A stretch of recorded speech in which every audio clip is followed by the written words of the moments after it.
ഇടതുപക്ഷ ജനാധിപത്യ മുന്നണി നയിക്കുന്ന CPIM-ന് ഇത് സമ്മേളന കാലമാണ്, നമുക്കെല്ലാം അറിയാം. പക്ഷെ ഈ സമ്മേളന കാലത്തെ നമ്മുടെ മാധ്യമങ്ങളും നമ്മുടെ പൊതുസമൂഹവും മനസ്സിലാക്കിയിരിക്കുന്ന രീതി അതിന്റെ ശരിയായ ജനാധിപത്യപരമായിട്ടാണോ? ആ സുന്ദരമുഖം വേണ്ട വിധം, അതായത് CPM സമ്മേളനങ്ങളിലെ ജനാധിപത്യപരമായ ഉള്ളടക്കത്തിന്റെ ഒരു സുന്ദരമുഖമുണ്ട്. അത് അങ്ങനെ തന്നെ പറയണം. ആ വാക്ക് മനഃപൂർവ്വം ഉപയോഗിക്കുന്നതാണ്. അത് വേണ്ട വിധം മനസ്സിലാക്കപ്പെടുന്നുണ്ടോ എന്നൊരു വിഷയമുണ്ട്.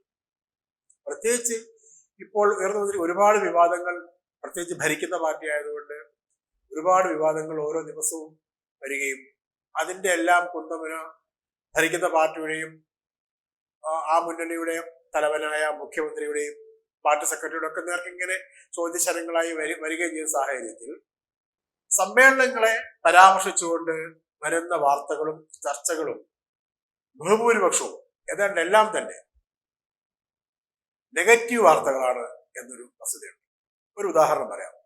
ഇന്ന് രാവിലെ മുതൽ ചാനലുകൾ ബ്രേക്ക് ചെയ്തുകൊണ്ടിരിക്കുന്ന ഒരു വാർത്ത ബ്രാഞ്ച് സമ്മേളനങ്ങളിൽ മുഖ്യമന്ത്രിക്ക് വിമർശനം എന്നുള്ളതാണ്. CPM-ന്റെ ഏറ്റവും താഴെത്തട്ടിലുള്ള കമ്മിറ്റിയാണല്ലോ ബ്രാഞ്ച് കമ്മിറ്റി. ബ്രാഞ്ച് കമ്മിറ്റികളിലെ അംഗങ്ങൾക്ക് CPM-ന്റെ PB അംഗവും പൊളിറ്റ് ബ്യൂറോ അംഗവും മുഖ്യമന്ത്രിയുമായ പിണറായി വിജയൻ അടക്കം ഭരണത്തിന്റെ ഓരോ കാര്യങ്ങളും എണ്ണി എണ്ണി പറഞ്ഞ് പാർട്ടി തീരുമാനങ്ങളുടെയും സർക്കാർ തീരുമാനങ്ങളുടെയും നേർക്ക് വിമർശന ശരങ്ങൾ ചെയ്യാൻ കഴിയുന്നു എന്നതിന്റെ ജനാധിപത്യത്തെ കുറിച്ച് ആരും പറയുന്നില്ല. മറിച്ച് മുഖ്യമന്ത്രി ബ്രാഞ്ച് സമ്മേളനങ്ങൾ വിമർശിക്കപ്പെടുന്നു എന്ന് എന്തോ വലിയ അപരാധമായാണ് എന്ന് പറഞ്ഞാൽ അദ്ദേഹം അവിടെ വിചാരണ ചെയ്യപ്പെടുന്നു എന്ന മട്ടിലാണ്. അങ്ങനെ വിചാരണ ചെയ്യപ്പെടുന്നുണ്ടെങ്കിൽ തന്നെ അതിന് ഒരു ജനാധിപത്യപരമായ പ്രക്രിയ CPM-നുണ്ട്. അതിന്റെ നിർണായക ഘട്ടമാണ് സമ്മേളനങ്ങൾ. 3 വർഷം കൂടുമ്പോൾ നടക്കുന്ന CPM സമ്മേളനം അതിന്റെ ഒരു ഏറ്റവും ജനാധിപത്യപരമായ ഘട്ടമാണ് എന്ന് മനസ്സിലാക്കപ്പെടേണ്ടതില്ലേ? അത് പറയാൻ കാര്യം, ഈ സമ്മേളന കാലം കഴിഞ്ഞ 2022 അതായത് കോവിഡ് കാലം ആയതുകൊണ്ട് കുറച്ച് വൈകി നടന്ന 23ാം പാർട്ടി കോൺഗ്രസിന് മുന്നോടിയായി നടന്ന സമ്മേളനങ്ങളുടെ ഒരു പശ്ചാത്തലമുണ്ട്. ആ സമ്മേളനങ്ങൾ കേരളത്തിൽ CPM-ൽ ചെറുപ്പക്കാരുടെയും സ്ത്രീകളുടെയും പ്രാതിനിധ്യം വലിയ തോതിൽ ഉയർത്തിയ സമ്മേളനമായിരുന്നു. നിങ്ങൾക്കറിയാമോ, ഒരു കണക്ക് ഒരു പക്ഷേ CPM-നെ വിചാരണ ചെയ്യുകയും ഒരു സാധാരണ രാഷ്ട്രീയ പാർട്ടിയായി മാത്രം CPM-നെ വാർത്തയിലും ചർച്ചകളിലും, സാധാരണ നമ്മുടെ ചർച്ചകളിലും, വാർത്താ ചർച്ചകൾ മാത്രമല്ല സാധാരണ ദൈനംദിന കേരളത്തിലെ രാഷ്ട്രീയ ബോധമുള്ള ജനങ്ങൾ സാധാരണ ചർച്ചകളിലും പരാമർശിക്കുന്നത് ഈ പറഞ്ഞ യാഥാർത്ഥ്യങ്ങൾ അറിഞ്ഞുകൊണ്ടാണോ എന്ന് സംശയമുണ്ട്. അതുകൊണ്ടാണ് നിങ്ങൾക്കറിയാമോ എന്ന് ചോദിച്ചത്. CPM-ന്റെ 35,179 ബ്രാഞ്ച് കമ്മിറ്റികളിൽ 1991 ബ്രാഞ്ച് കമ്മിറ്റികളുടെ സെക്രട്ടറിമാർ സ്ത്രീകളാണ്. നിലവിൽ കഴിഞ്ഞ 2022 23ാം പാർട്ടി കോൺഗ്രസ് മുന്നോടിയായി നടന്ന സമ്മേളനങ്ങൾക്ക് ശേഷമുള്ള കാര്യമാണ് പറയുന്നത്. അതായത് നിലവിലെ സ്റ്റാറ്റസ് ആണ് പറയുന്നത്. ഇപ്പോഴത്തെ സമ്മേളനങ്ങൾ മാറണം. അത് കൂടുതലല്ലാതെ കുറയാനിടയില്ലല്ലോ സ്വാഭാവികമായിട്ട്.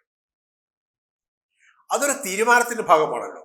രാഷ്ട്രീയവും നയപരവും ആയ പ്രത്യയശാസ്ത്രപരമായ ഒരു തീരുമാനത്തിന്റെ ഭാഗമാണ്. വെറുതെ കുറച്ച് ചെറുപ്പക്കാരും സ്ത്രീകളും വരുന്നതല്ലോ. അതായത് 35,179 പേരിൽ 2000-ഓളം പേർ, 1991 എന്ന കൃത്യം കണക്ക് സ്ത്രീകളാണ് ബ്രാഞ്ച് കമ്മിറ്റികളെ CPM-ന്റെ താഴെ തട്ടിലുള്ള യൂണിറ്റിനെ നയിക്കുന്നത്, ഘടകത്തെ നയിക്കുന്നത് എന്നുള്ളത് ചെറിയ കാര്യമാണ്. അവരൊക്കെ ഒരു ഇഷ്യൂ വരുമ്പോൾ സ്ത്രീപക്ഷത്താണോ നിൽക്കുക, സ്ത്രീ വിരുദ്ധ പക്ഷത്താണോ നിൽക്കുക? എല്ലാ വിഷയങ്ങളിലും CPM-നെ സ്ത്രീവിരുദ്ധ പക്ഷത്ത് നിൽക്കുന്നവർ എന്ന് അന്തരീക്ഷത്തിൽ നിന്നെടുത്ത റിപ്പോർട്ടുകളുടെ അടിസ്ഥാനത്തിൽ കുറ്റപ്പെടുത്താൻ ശ്രമിക്കുന്നവർക്ക് ഈ കണക്കുകൾ ഒരു ഇൻഡിക്കേറ്റർ ആവേണ്ടതല്ലേ, സൂചകമാകേണ്ടതല്ലേ? അതിന്റെ തുടർച്ചയായി ചില കാര്യങ്ങൾ കൂടി പറയേണ്ടതുണ്ട്. ഈ സ്ത്രീകൾ തന്നെ ബഹുഭൂരിപക്ഷം യുവതികളാണ്. കൂടാതെ ബ്രാഞ്ചിന് തൊട്ട് മുകളിലെ ലോക്കൽ കമ്മിറ്റികളിലും ഏരിയ കമ്മിറ്റികളിലും 40 വയസ്സിൽ താഴെയുള്ള 2 പേരെങ്കിലും വേണം എന്നത് നിർബന്ധമാണ് ഇപ്പോൾ. അതിപ്പോൾ കഴിഞ്ഞ തവണ നടപ്പായതാണ്. മാത്രമല്ല 2 പേർ ഏരിയയിൽ, ലോക്കൽ കമ്മിറ്റികളിലും ഏരിയ കമ്മിറ്റികളിലും 2 സ്ത്രീകൾ എങ്കിലും നിർബന്ധമായി ഉണ്ടാവണം. ആകെ ലോക്കൽ കമ്മിറ്റി എണ്ണം 2273 ഏരിയ കമ്മിറ്റികൾ 250. അപ്പൊ അത് വെച്ച് × 2 എന്ന് എണ്ണി നോക്കിയാൽ മതി എത്ര സ്ത്രീകൾ ഈ കമ്മിറ്റികളിലൂടെ നമ്മുടെ സജീവ ദൈനംദിന രാഷ്ട്രീയ പ്രവർത്തനത്തിലേക്ക് CPM വഴി കടന്നു വരുന്നുണ്ട്. 14 ജില്ലാ സെക്രട്ടേറിയറ്റ്, 14 ജില്ലാ കമ്മിറ്റികൾ, 14 ജില്ലാ സെക്രട്ടേറിയറ്റുകൾ. ഈ 14 ജില്ലാ സെക്രട്ടേറിയറ്റുകളും ഒരു സ്ത്രീയെങ്കിലും വേണം എന്ന നിർബന്ധം കഴിഞ്ഞ നടപ്പാക്കി. അങ്ങനെ തന്നെ 14 പേർ വരുന്നുണ്ട്. സ്ത്രീ ഒരാളെങ്കിലും എന്നാണ്, ഒരാൾ കൂടുതലാവാം. അന്ന് സംസ്ഥാന സെക്രട്ടറി ആയിരുന്ന കോടിയേരി ബാലകൃഷ്ണൻ ഈ മാധ്യമപ്രവർത്തകന്റെ തന്നെ ഒരു സ്റ്റോറിയുടെ ഭാഗമായി CPM-ലെ തലമുറ മാറ്റത്തിന്റെയും ചെറുപ്പക്കാരും സ്ത്രീകളും കൂടുതൽ വരുന്നതിന്റെ ഭാഗമായി തന്ന ഒരു ഇന്റർവ്യൂവിൽ പറഞ്ഞ കാര്യങ്ങൾ ഇത് വളരെ പ്രസക്തമാണ്. അദ്ദേഹം കൃത്യമായി പറയുന്നുണ്ട്, CPM-ൽ കൂടുതൽ ചെറുപ്പക്കാരെ സ്ത്രീകളുടെ പ്രാതിനിധ്യം ഉയർത്താനുള്ള തീരുമാനമെടുത്ത് നടപ്പാക്കുന്നതിനെ കുറിച്ച് വിശദമായി അദ്ദേഹം പറയുന്നുണ്ട്. അതായത് 45 അംഗങ്ങളുള്ള ഒരു ജില്ലാ കമ്മിറ്റിയിൽ 10% സ്ത്രീകളാണ്.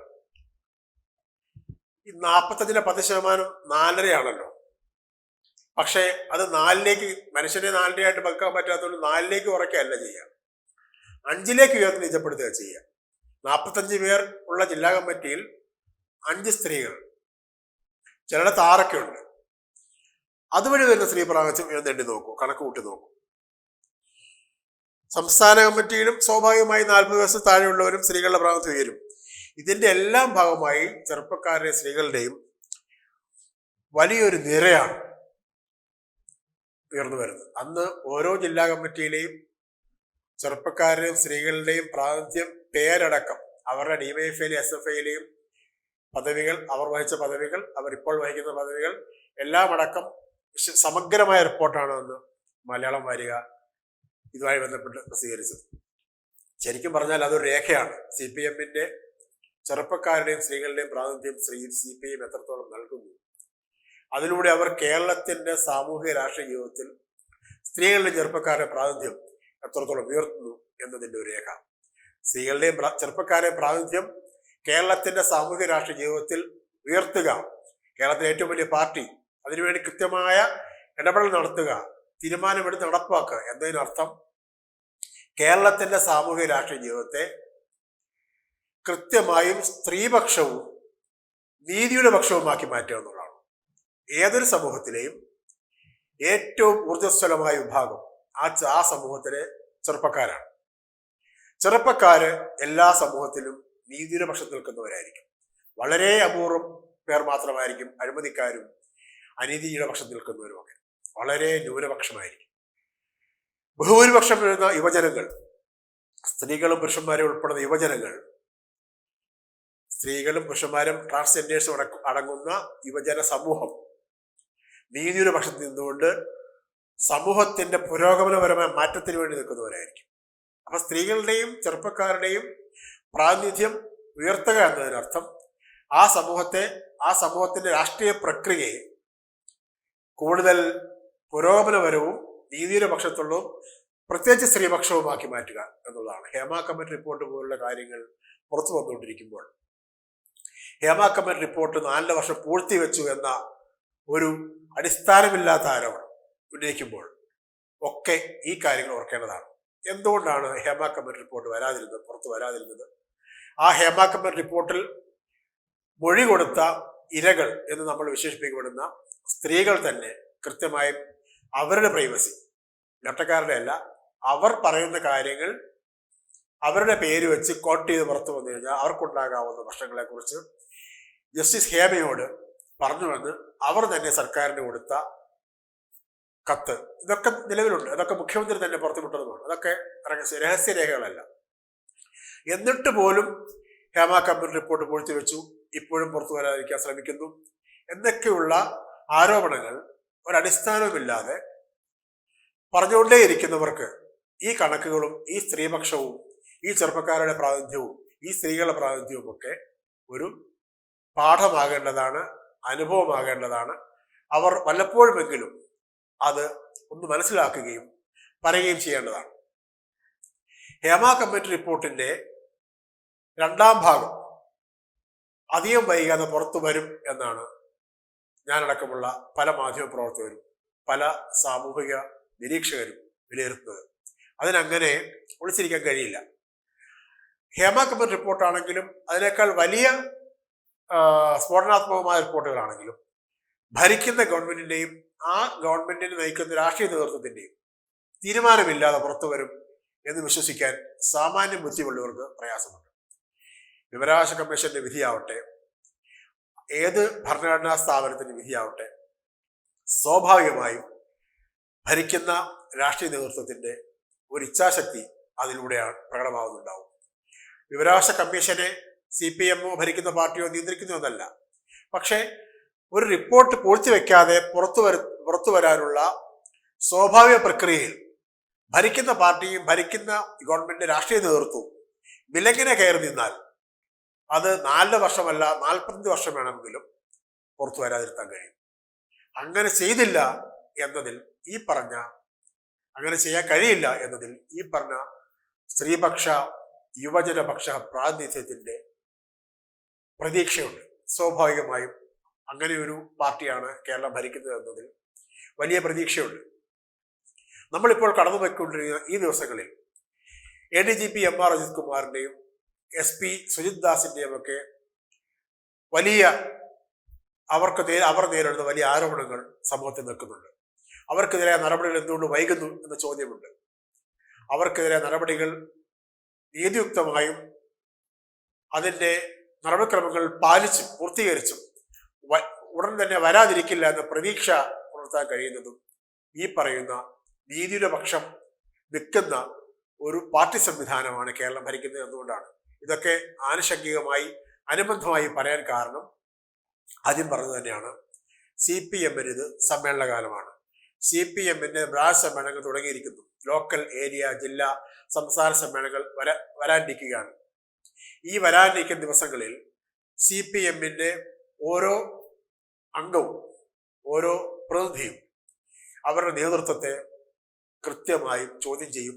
വിചാരണ എന്ന് വേണമെങ്കിൽ പറയാവുന്ന രീതിയിൽ 1, 2, 3 എന്ന് കഴിഞ്ഞ 3 വർഷത്തെ പ്രവർത്തനങ്ങളെ വിലയിരുത്തും. ആ വിലയിരുത്തലിൽ കേരളത്തിന്റെ ജനാധിപത്യ പ്രക്രിയ ശക്തിപ്പെടുന്ന ഒരു വലിയ ഇടപെടൽ നടക്കുന്നുണ്ട്. ആ ഇടപെടലിനെ കണ്ടില്ലെന്ന് അടിച്ചുകൊണ്ട് ഒരു ഭരണാധികാരിക്കും ഒരു പാർട്ടി നേതൃത്വത്തിനും ഒരു പോലീസ് മേധാവിക്കും ഒരു മാധ്യമ സമൂഹത്തിനും മുന്നോട്ട് പോകാൻ കഴിയില്ല.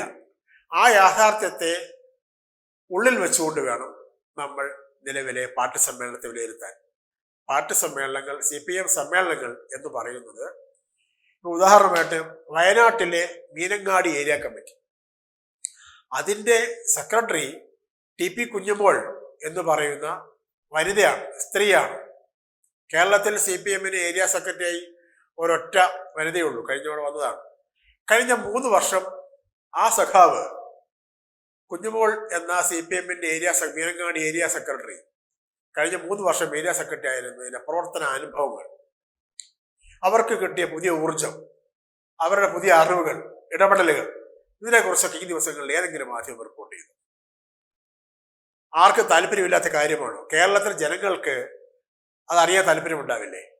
അപ്പൊ പാർട്ടി സമ്മേളനങ്ങൾ എന്ന് പറയുന്നത് നമുക്ക് കടന്നാക്രമിക്കാനും മെക്കിട്ട് കയറുക എന്നൊരു വാക്കുണ്ടല്ലോ, അതിനുമുള്ള വേദികൾ മാത്രമല്ല, മറിച്ച് ഈ പോസിറ്റീവായ പ്രസാദാത്മകമായ കാര്യങ്ങൾ ജനങ്ങളുടെ മുന്നിൽ എത്തിക്കാൻ കൂടിയുള്ള അവസരമാണ്. അങ്ങനെ ആക്കി മാറ്റാൻ മാധ്യമങ്ങൾക്ക് കഴിയേണ്ടതാണ്.